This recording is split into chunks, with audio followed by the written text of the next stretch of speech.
Vabbè, è venuto pure carnevale, è venuto e... che mi fa caro lui? Come l'hai vestito a figlio di lei? Figlio mi si ruzza sempre studiare a fantasma. Qui io vedo, voglio vedere a sta. In to cazzo lo trovo. Un caro lei è uno schifo, Mi vedo tutto palazzo, no? C'è una cara che tiene un vestito più bello. Che ti danno i soldi a spendere. Con Gittina, ti sei accattato un vestito di 150 euro. Oh, vai. E come sei vestito? Sei vestito da principessa su Pisella. Vuoi che la fa? Ci piace proprio stando un po' Pisella. Maddalena Ponteneric ha speso 350 euro per un vestito. E come si veste? A canguro. Te, che l'è pure nata che zombi e piglia i soldi. Beh, tu come ti vesti? Carole, dici la verità, io ci pensavo di me vestire a Topolina. Allora ti la mettere sulla cura.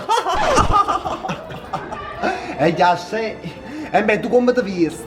Titi, io veramente mi volevo vestire proprio perché qua fanno schifo in tuo palazzo. Hanno fatto la gara chi spende più assai, chi si veste più bella. Beh, e poi ci pensate, che mi veste proprio al supposto.